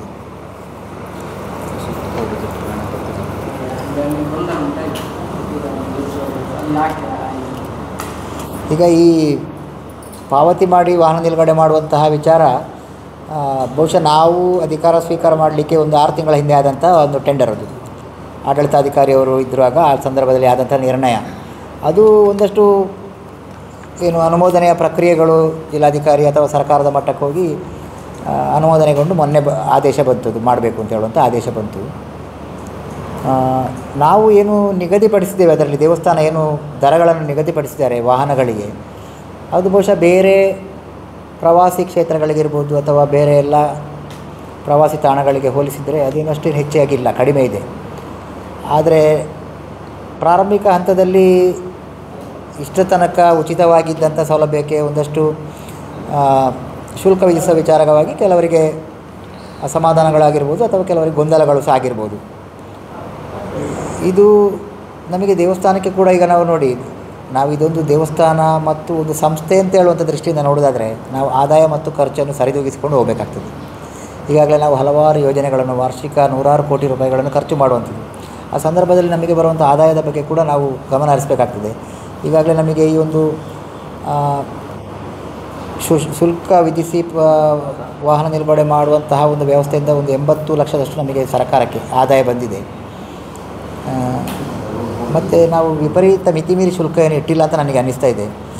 ಮತ್ತು ಅದನ್ನು ಟೆಂಡರ್ ಪಡ್ಕೊಂಡವರು ಅಲ್ಲಿ ಅವರ ಜೊತೆ ಕೆಲಸ ಮಾಡುವಂಥವರು ಏನಾದರೂ ಒಂದಷ್ಟು ತಪ್ಪುಗಳನ್ನು ಮಾಡಿದರೆ ನಮಗೆ ದೂರುಗಳು ಬಂದಿದ್ದು, ಅದನ್ನು ತಕ್ಷಣ ಅವರನ್ನು ಕರೆಸಿ ನಾವು ಅವರಿಗೆ ಎಚ್ಚರಿಕೆ ನೀಡಿದ್ದೇವೆ. ಮತ್ತು ಅಲ್ಲಿ ಪ್ರತಿ ವಾಹನಕ್ಕೂ ಎಷ್ಟು ಶುಲ್ಕ ಅಂತ ಹೇಳುವಂಥ ಬೋರ್ಡನ್ನು ಅಳವಡಿಸ್ತೇವೆ. ಮುಂದಿನ ದಿನಗಳಲ್ಲಿ ಅದೇ ಜಾಗಗಳಿಗೆ ಇನ್ನೊಂದಷ್ಟು ಇಂಟರ್ಲಾಕ್ ಅಳವಡಿಸಿ ಎಲ್ಲ ಮತ್ತು ನೀರಿನ ಸೌಲಭ್ಯ ಅಲ್ಲಿ ಮತ್ತು ಚಾಲಕರಿಗೆ ಒಂದಷ್ಟು ವಿಶ್ರಾಂತಿ ಪಡೀಲಿಕ್ಕೆ ಒಂದಷ್ಟು ಬೆಂಚುಗಳಿರ್ಬೋದು, ನೇರಳಿರ್ಬೋದು, ಇದನ್ನೆಲ್ಲ ನಾವು ಮಾಡ್ತಾಯಿದ್ದೇವೆ. ಇನ್ನೊಂದು 2 ತಿಂಗಳೊಳಗಾಗಿ ಮಾಡ್ತೇವೆ. ನಮ್ಮ ಈಗಾಗಲೇ ನಾವು ನಿರ್ಮಾಣ ಮಾಡಲಿಕ್ಕೆ ಯೋಜನೆ ಹಾಕ್ಕೊಂಡು ಇನ್ನು ಕಾಮಗಾರಿ ಪ್ರಾರಂಭ ಮಾಡಿದಷ್ಟೇ, ಟೆಂಡರ್ ಮಾಡಿ ಕಾಮಗಾರಿ ಪ್ರಾರಂಭ ಮಾಡಿದಷ್ಟೇ ಬಾಕಿ. ಅದರಲ್ಲಿ ಮೊನ್ನೆ ನಾವು ಪ್ರಶ್ನೆ ಚಿಂತನೆ ಮಾಡುವಾಗ ಈ ಒಂದು ಗಣಪತಿ ಗುಡಿಯ ವಿಚಾರವಾಗಿ ಭಾಳಷ್ಟು ಚಿಂತನೆಗಳಾಯಿತು. ಅಲ್ಲಿ ಸುಬ್ರಹ್ಮಣ್ಯ ದೇವಸ್ಥಾನದ ಸುತ್ತುಪೌಳಿಲಿ ಗಣಪತಿಯನ್ನು ದೇವಸ್ಥಾನದ ಒಳಗೆ ಇತ್ತು ಅಂತೇಳುವಂಥ ವಿಚಾರಗಳು ನಮಗೆ ಗೊತ್ತಿತ್ತು. ಅಂದರೆ ಗಣಪತಿಗೆ ಒಂದು ಗುಡಿ ಆಗಲೇಬೇಕು ಅಂತ ಹೇಳುವಂಥ ವಿಚಾರ ಬಂತು. ಪ್ರಶ್ನೆಯಲ್ಲಿ ಚಿಂತಿಸಲಾಗಿ ಅದು ದೇವಸ್ಥಾನದ ನೈಋತ್ಯ ದಿಕ್ಕಿನಲ್ಲಿ ಈಗಾಗಲೇ ಏನು ಒಳಾಂಗಣ ಇದೆ ಅದರ ನೈಋತ್ಯ ದಿಕ್ಕಿನಲ್ಲಿ ನಿರ್ಮಾಣ ಮಾಡುವಂಥೇಳಿ ತೀರ್ಮಾನ ಆಗಿದೆ. ಆ ಬಗ್ಗೆ ಯೋಜನೆ ಕೂಡ ರೂಪುಗೊಂಡಿದೆ. ಗಣಪತಿಯನ್ನು ಅಲ್ಲಿ ನೈಋತ್ಯ ದಿಕ್ಕಿನಲ್ಲಿರುವ ಗುಡಿಯಲ್ಲಿ ಪ್ರತಿಷ್ಠಾಪನೆ ಮಾಡಿ ನಾವು ಎಲ್ಲ ವ್ಯವಸ್ಥೆಗಳನ್ನು ಮಾಡ್ತೇವೆ ಅಂತ ತೀರ್ಮಾನ ಆಗಿದೆ. ಅಲ್ಲ, ಸುತ್ತುಪೌಳಿ ಮತ್ತು ಗಣಪತಿ ಗುಡಿ ಏಕಕಾಲಕ್ಕೆ ಅದಾಗ್ತದೆ, ಸೈಮಲ್ಟೇನಿಯಸ್ಲಿ ಅದು ವರ್ಕ್ ಎಲ್ಲ ಸ್ಟಾರ್ಟ್ ಆಗ್ತದೆ. ಹೌದು, ಗಣಪತಿ ಗುಡಿ ಎಲ್ಲಿ ಬರ್ತದೆ ಅಂತ ಹೇಳಿದರೆ ಸುತ್ತುಪೌಳಿ ಮತ್ತು ಈಗಿರೋ ಗರ್ಭಗುಡಿಯ ಮಧ್ಯದ ಕಾರ್ನರಲ್ಲಿ ಬರ್ತದೆ, ನೈಋತ್ಯ ಕಾರ್ನರಲ್ಲಿ. ಹೌದೌದು, ಸುತ್ತುಪೌಳಿ ಒಳಗೆ ಬರೋದಿಲ್ಲ. ಈಗ ನಾವು ಒಳಾಂಗಣ ಅಂತ ಏನು ಹೇಳ್ತೇವೆ, ಆ ಒಳಾಂಗಣದ ಮಧ್ಯದಲ್ಲಿ ಬರ್ತದೆ, ನೈಋತ್ಯ ದಿಕ್ಕಿನಲ್ಲಿ ಹೌದೌದು, ಆ ತೀರ್ಥ ಕೊಡುವ ಆ ಜಾಗದಲ್ಲಿ ಬರ್ತದೆ. ಈಗ ಚಾಲ್ತಿ ಉಗ್ರಾಣ ಇದೆಯಲ್ಲ, ಚಾಲ್ತಿ ಉಗ್ರಾಣ ಮತ್ತು ಗರ್ಭಗುಡಿಯ ಮಧ್ಯದಲ್ಲಿ ಅಲ್ಲಿ ಬರ್ತದೆ. ಅದು ಅಲ್ಲಿಯ ಲಭ್ಯ ಜಾಗಕ್ಕೆ ಸ್ಥಳಕ್ಕೆ ಅನುಗುಣವಾಗಿ ನಾವು ಅದನ್ನು ನಿರ್ಮಾಣ ಮಾಡ್ತೇವೆ. ಅದರ ಇತ್ತು, ಆಮೇಲೆ ಅದು ಒಂದಷ್ಟು ವರ್ಷಗಳ ಕಾಲ ಅದಕ್ಕೆ ಏನು ವ್ಯವಸ್ಥೆಗಳಿರಲಿಲ್ಲ ಅಂತ ಹೇಳುವಂಥ ವಿಚಾರಗಳೆಲ್ಲ ನಾವು ತಿಳ್ಕೊಂಡಿದ್ದೆವು. ಆ ಬಗ್ಗೆ ಬೇರೆ ಬೇರೆ ಜನರ ಬೇರೆ ಬೇರೆ ಅಭಿಪ್ರಾಯ ಇತ್ತು. ನಾವು ಮಾತ್ರ ಪ್ರಶ್ನೆ ಚಿಂತನೆಯಲ್ಲಿ ಕಂಡು ಬಂದಂತೆ ಎಲ್ಲ ವಿಚಾರಗಳನ್ನು ಅದರಲ್ಲಿ ಪ್ರಶ್ನೆ ಚಿಂತನೆ ನಮಗೇನು ಸಲಹೆಗಳನ್ನು ಕೊಟ್ಟಿದ್ದಾರೆ, ಏನು ಬರವಣಿಗೆ ಮೂಲಕ ಅವರು ನಮಗೆ ದಾಖಲೆಗಳನ್ನು ಕೊಟ್ಟಿದ್ದಾರೆ, ಅದರ ಮುಖಾಂತರ ನಾವು ನಿರ್ಮಾಣ ಮಾಡ್ತೇವೆ. ನಮಗೆ ಈಗ ಮುಂದಿನ ಜಾತ್ರೆ ಕಳೆದ ತಕ್ಷಣ ಪ್ರಾರಂಭ ಮಾಡಬೇಕು ಅಂತ ಯೋಜನೆ ಇಟ್ಕೊಂಡಿದ್ದೇವೆ. ಅದು ಮತ್ತೆ 1 ವರ್ಷದ ಅವಧಿಯಲ್ಲಿ ಪೂರ್ಣಗೊಳಿಸಬೇಕು ಅಂತ ಹೇಳುವಂಥ ಒಂದು ಉದ್ದೇಶವನ್ನು ಸಹ ಇಟ್ಕೊಂಡಿದ್ದೇವೆ. ಆಮೇಲೆ ಎಲ್ಲ ಇನ್ನೊಂದು ಹಂತದ ಪ್ರಶ್ನೆ ಚಿಂತನೆ ಸಭೆಗಳು ಸಮಾಲೋಚನೆಗಳು ನಡಿಬೇಕು. ನಾವು ಏನೇ ಕೆಲಸಗಳಿದ್ದರೂ ಸಹ ಸುಬ್ರಹ್ಮಣ್ಯದ ಸ್ಥಳೀಯರಿರ್ಬೋದು ಅಥವಾ ಇಲ್ಲಿನ ಮೂಲ ನಿವಾಸಿಗಳಾದ ಮಲೆಕುಡಿಯರಿರ್ಬೋದು ಅಥವಾ ನಮ್ಮ ಸರ್ಕಾರದ ಮಟ್ಟದಲ್ಲಿ ನಮ್ಮ ಸಚಿವರು ಮತ್ತು ಆಯುಕ್ತರು ಅಥವಾ ಉನ್ನತ ಮಟ್ಟದ ಮಾಸ್ಟರ್ ಪ್ಲ್ಯಾನ್ ಸಮಿತಿ ಇರ್ಬೋದು ಅಥವಾ ರಾಜ್ಯ ಜಿಲ್ಲಾ ಧಾರ್ಮಿಕ ಪರಿಷತ್ ಇರ್ಬೋದು, ಇದೆಲ್ಲರಲ್ಲಿ ಕೂಡ ಚರ್ಚಿಸಿ ಎಲ್ಲರ ಅರ್ಚಕ ವೃಂದ ಇರ್ಬೋದು, ಸ್ಥಳೀಯರು ಸಾರ್ವಜನಿಕರಿರ್ಬೋದು, ಎಲ್ಲರಲ್ಲಿ ಚರ್ಚಿಸಿ ಸಲಹೆ ಸೂಚನೆಗಳನ್ನು ಪಡ್ಕೊಂಡು ನಾವು ಮುಂದುವರಿತೇವೆ. ಆದರೆ ನಾನು ಹೇಳ್ತಾ ಇದ್ದೇನೆ, ನಾನು ಆದಷ್ಟು ಬೇಗ ನಮ್ಮ 3 ವರ್ಷದ ಅವಧಿಯಲ್ಲಿ ಒಂದು ದಿನ ಕೂಡ ವಿಳಂಬ ಆಗದಂತೆ ನಾವು ಈ ಒಂದು ಕಾಮಗಾರಿಗಳನ್ನು ಮಾಡ್ತೇವೆ ಅಂತ ಹೇಳುವಂಥ ಒಂದು ಉದ್ದೇಶವನ್ನು ಮತ್ತು ಗುರಿಯನ್ನು ಇಟ್ಕೊಂಡಿದ್ದೇವೆ. ಒಂದು 800 ಕೊಠಡಿಗಳಿರುವಂಥ ವಸತಿಗೃಹ, 4 ವಸತಿಗೃಹ, ಅಂದರೆ 200 4 ವಸತಿಗೃಹ. ಆಮೇಲೆ ಇವರಿಗೆ ನಮ್ಮ ಸಿಬ್ಬಂದಿಗಳಿಗೆ ಒಂದಷ್ಟು 100 ವಸತಿಗೃಹಗಳು ಸಿಬ್ಬಂದಿಗಳಿಗೆ. ಆಮೇಲೆ ಒಂದಷ್ಟು ಡಾರ್ಮೆಟ್ರಿಗಳು, ಅಂದರೆ ಪ್ರವಾಸದ ಸಂದರ್ಭದಲ್ಲಿ ಶಾಲೆ ಮಕ್ಕಳು ಒಂದೇ ಬಸ್ನಲ್ಲಿ ಒಂದು 50 ಮಂದಿ ಎಲ್ಲ ಬರುವಂಥ ಅಂಥವರಿಗೆಲ್ಲ ಒಂದೇ ಡಾರ್ಮೆಟ್ರಿ ಕೊಡುವಂಥ ಶೌಚಾಲಯಗಳ ಸೌಲಭ್ಯ ಎಲ್ಲ ಇರುವಂಥದ್ದು ಡಾರ್ಮೆಟ್ರಿಗಳು. ಮತ್ತು ಒಂದಷ್ಟು VVIP ವಸತಿಗೃಹ, ಈಗ ಇರುವಂಥ VVIP ವಸತಿಗೃಹ ನಮಗೆ ಒಂದಷ್ಟು ಕಡಿಮೆ ಆಗಿದೆ. ದಿನಂಪ್ರತಿ ಸುಬ್ರಹ್ಮಣ್ಯಕ್ಕೆ ಅತಿಥಿಗಳು ಅಂದರೆ ಬೇರೆ ಬೇರೆ ಪ್ರದೇಶಗಳಿಂದ, ದೇಶದ ವಿವಿಧ ಪ್ರದೇಶಗಳಿಂದ VVIP ಅತಿಥಿಗಳು ಅಂದರೆ ರಾಜಕೀಯ ವ್ಯಕ್ತಿಗಳಿರ್ಬೋದು ಅಥವಾ ಅಧಿಕಾರಿ ವರ್ಗದವರಿರ್ಬೋದು, ನ್ಯಾಯಾಧೀಶರುಗಳಿರ್ಬೋದು, ಇಂಥವರೆಲ್ಲ ಬರ್ತಾ ಇರ್ತಾರೆ. ಬರೀ 18 ರೂಮ್ ಇರುತ್ತೆ, ಸಾಕಾಗೋದಿಲ್ಲ ನಮಗೆ.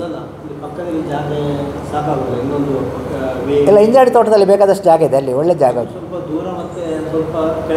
ಇಲ್ಲ ಅದೆಲ್ಲ ಇಲ್ಲ, ಅಲ್ಲ ಅದು ಬಂಗ್ಲೆ ಅಂತ ಹೇಳುವಂಥದ್ದು ಇದು ಬ್ರಿಟಿಷರ ಕಾನ್ಸೆಪ್ಟ್, ಅದು ಎತ್ತರದ ಪ್ರದೇಶದಲ್ಲಿ ಇರ್ತಿತ್ತು.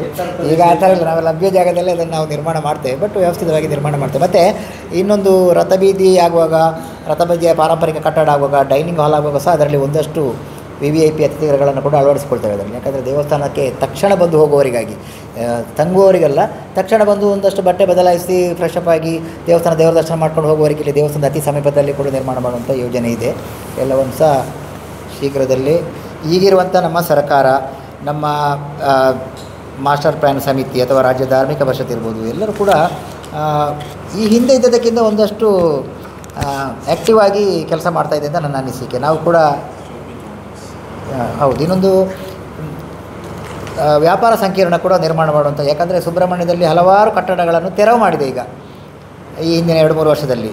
ಸೊ ಸುಬ್ರಹ್ಮಣ್ಯ ಪೇಟೆ ಅನ್ನುವಂಥದ್ದು ಒಂದಷ್ಟು ಚಿಕ್ಕದಾಗಿದೆ ಅಂತ ನನ್ನ ಭಾವನೆ. ಅಂಗಡಿಗಳು ಕಡಿಮೆ ಆಗಿದೆ, ಯಾತ್ರಿಕರಿಗೆ ಸಿಗುವಂಥ ಕೆಲವು ವಸ್ತುಗಳು, ಸೌಲಭ್ಯಗಳು ಕಡಿಮೆ ಇದೆ.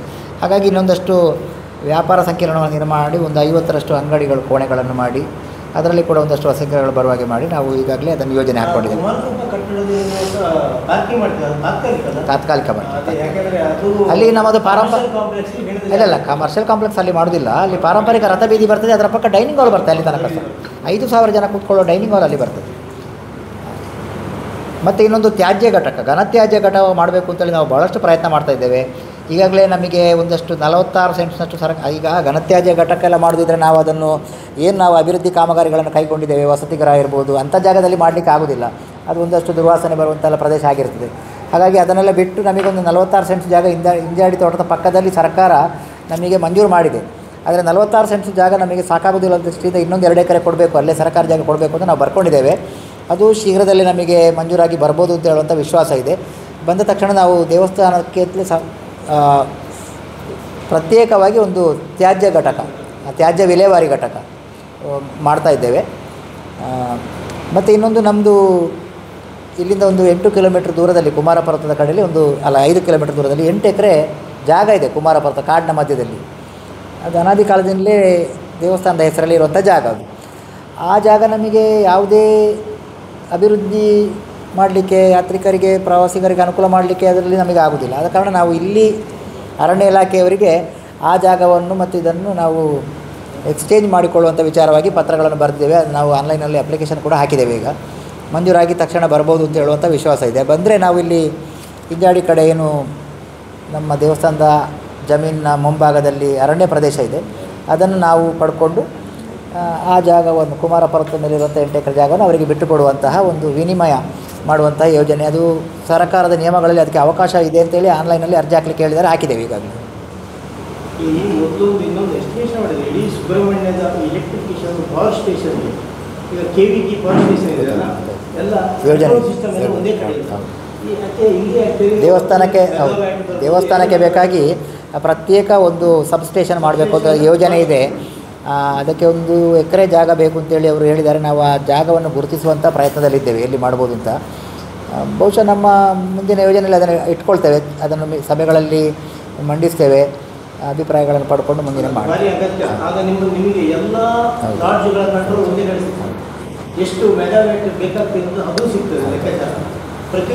ಮತ್ತು ಇನ್ನೊಂದು ಸುಸಜ್ಜಿತವಾದಂಥ ಒಂದು ಲಾಡು ಪಾಕಶಾಲೆ ಕೂಡ ಈಗಾಗಲೇ ಟೆಂಡರ್ ಹಂತದಲ್ಲಿದೆ. ಮುಂದಿನ ದಿನಗಳಲ್ಲಿ ಅದು ನಮ್ಮ ಈ ಆಡಳಿತ ಕಚೇರಿ ಸಂಕೀರ್ಣದ ನೆಲಮಹಡಿ ಬೇಸ್ಮೆಂಟಲ್ಲಿ ನಾವು ಅದನ್ನು ಮಾಡ್ತಾಯಿದ್ದೇವೆ. ಅಲ್ಲಿ ಬೇಕಾದಷ್ಟು ಲಭ್ಯ ಸ್ಥಳಾವಕಾಶ ಇದೆ. ಅಲ್ಲೀಗ ಶೀಘ್ರದಲ್ಲೇ ಅದು ಕಾಮಗಾರಿ ಅದು ಕೂಡ ಪ್ರಾರಂಭಗೊಳ್ತದೆ. ಮತ್ತು ಒಂದಷ್ಟು ಬದಲಾವಣೆಗಳು ಪೂಜೆ ವಿಧಾನಗಳಲ್ಲಿ, ಪೂಜೆಯ ನಿಯಮಗಳಲ್ಲಿ ಬದಲಾವಣೆ ತರಲಿಕ್ಕೆ ಕೂಡ ನಾವು ಪ್ರಯತ್ನ ಮಾಡ್ತೇವೆ. ಅಂದರೆ ಸರ್ಪ ಸಂಸ್ಕಾರ, ಪೂಜೆಗಳು, ಆನ್ಲೈನ್ ಬುಕ್ಕಿಂಗ್ ಒಂದಷ್ಟು ವಿಳಂಬ ಆಗೋದು, ಜನರಿಗೆ ತಕ್ಷಣವೇ ಲಭ್ಯ ಆಗುವಂಥ ದೃಷ್ಟಿಯಲ್ಲಿ ಆನ್ಲೈನ್ ಬುಕ್ಕಿಂಗ್ ಇನ್ನೂ ಜಾಸ್ತಿ ಮಾಡಬೇಕಾದ್ರೆ ನಾವು ಒಂದಷ್ಟು ಪುರೋಹಿತರನ್ನು ಮತ್ತು ಕ್ರಿಯಾಕರ್ತಗಳನ್ನು ನೇಮಕಾತಿ ಮಾಡ್ಬೋದು. ಈ ವಿಚಾರಗಳಿಗೆ ಕೂಡ ಈಗಾಗಲೇ ಚರ್ಚೆಗಳನ್ನು ಮಾಡಿದ್ದೇವೆ. ಮುಂದಿನ ದಿನಗಳಲ್ಲಿ ಅದಕ್ಕೆ ಕೂಡ ನಾವು ಯೋಜನೆಗಳನ್ನು ಕೈಗೊಳ್ತೇವೆ.